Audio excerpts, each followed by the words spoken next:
breathwork is something that my name is Megan Pearson. If you're very new to me and my offerings, breathwork is something that I discovered while living in Costa Rica, which is a beautiful country that I lived in for 10 years. I discovered breathwork on my healing journey in 2016, went on to become a facilitator in 2017, have done 3 different levels of training as a breathwork facilitator, and I know its potent power firsthand and through seeing my hundreds of clients that I've worked with over the years as well. So why breathwork, you might be asking? Maybe you signed up for this, maybe a friend put you up to it.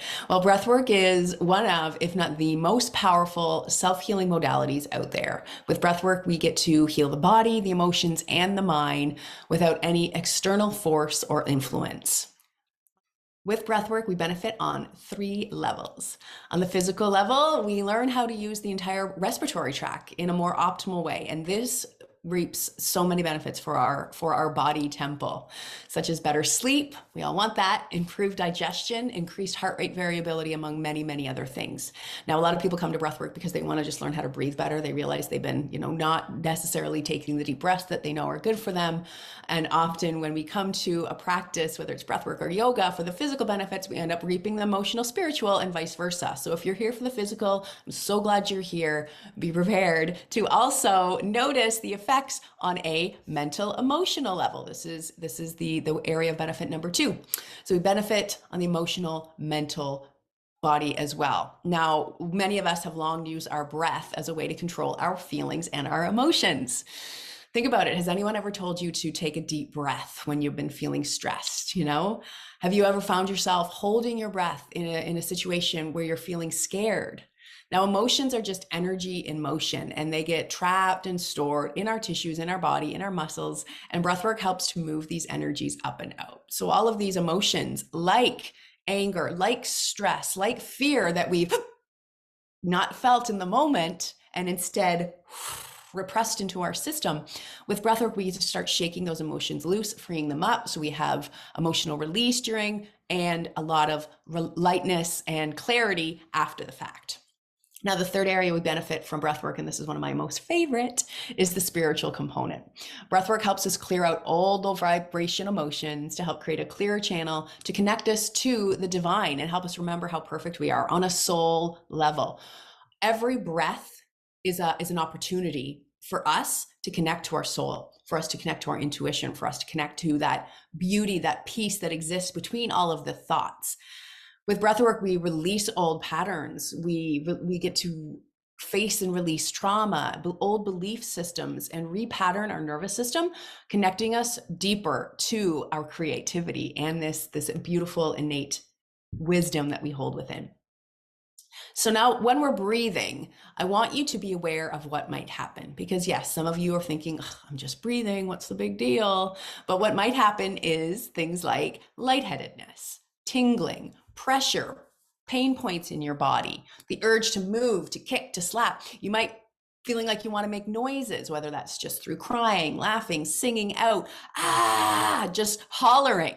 You might feel sexual or sensual energy in your body. You might feel cramping up. Now, that's something that's important to talk about, we call it tetany in the breathwork world. It's where your hands clamp up.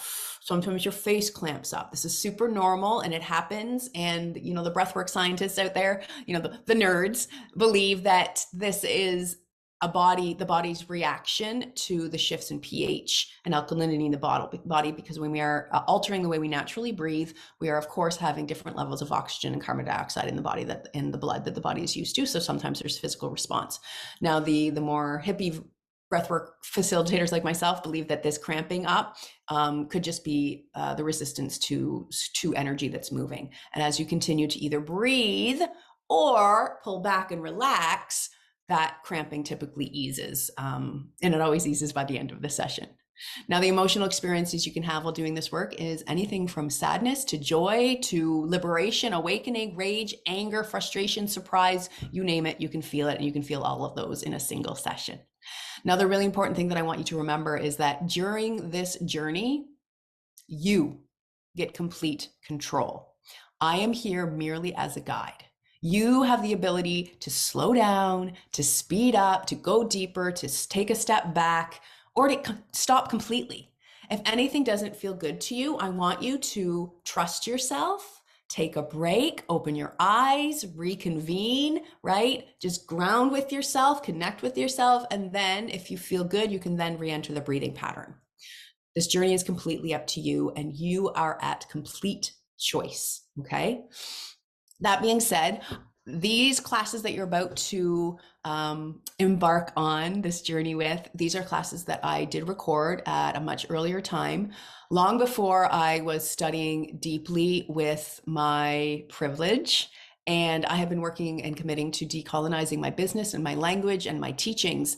And so I just want you to be aware of that as we head into this, where I may be not acknowledging privilege, and my background being of a white woman that is able to, spend a lot of my free time looking within myself. And yes, I can think my way into success and manifestation, whereas a lot of people in the world cannot. And if you were one of those people that's coming from a very different background than myself, I just want to say that I see you, and I am working to redo this whole program from a much more equitable lens. And that is my deepest commitment to you and to everyone that I have worked with and I continue to work with in the world. So one of the other things to know about breathwork is it is really important to have an intention. And as you will see, as we move through this program, we're going to be touching on a different theme for every single breathwork that I'll be talking to you a little bit about ahead of time before we start the breathing practice, and then also guiding you through different meditations and visualizations during the actual breathwork sessions themselves. Take it or leave it. Sometimes the breathwork the breath is going to want to take you on a journey all your own. So just, if what I'm saying isn't resonating, just leave it behind. Okay. Now, in the next step of the program, you will find a downloadable PDF that explains 5 different breath patterns that we're going to be using over the course of the program, as well as why I will be guiding you to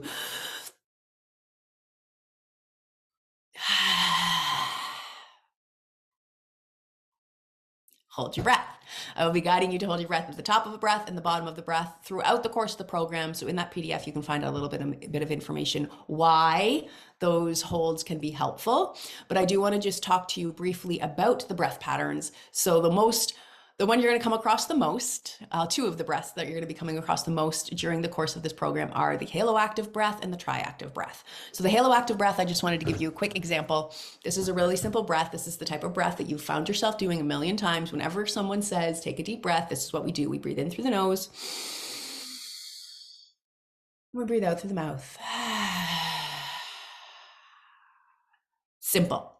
That is the haloactive breath.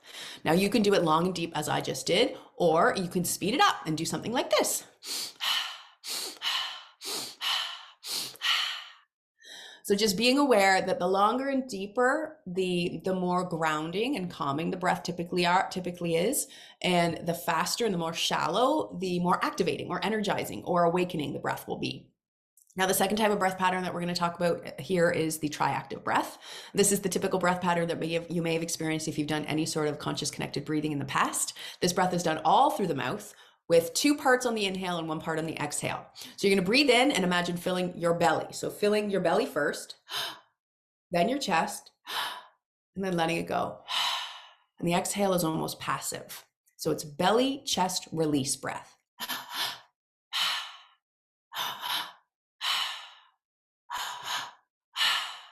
Belly, chest, release. Belly, chest, release. And again, this can be slow or fast.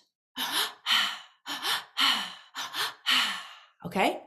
Now, you may find the tempo of the breath that you do through the course of the program will be guided a little bit by the music choices that I've made, but you don't have to follow along with the music. You can choose, you can slow down, you can speed up whenever you want. Okay. The next type of breath pattern that we'll be exploring is something called the pulse breath. And I think through this whole entire program, the way we approach this breath is a 2-part inhale followed by a 2-part exhale, with 2 inhales through the nose, 2 exhales through the mouth.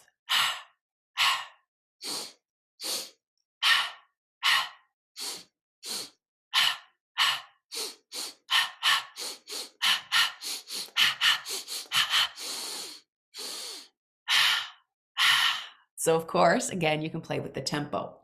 The next type of breath is called the bliss breath. So this breath, any yogis out there, is very similar to the breath of fire. So this breath is going to be done all through the nose. It's going to have the emphasis on the exhalation, and the inhale just kind of happens naturally, like a slap in the belly, a snap in the tummy. So it looks like this.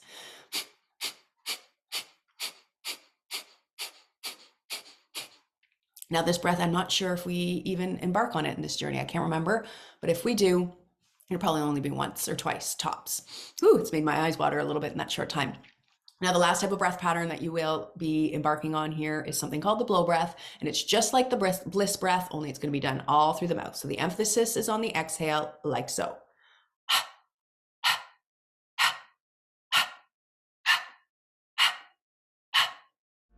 All right.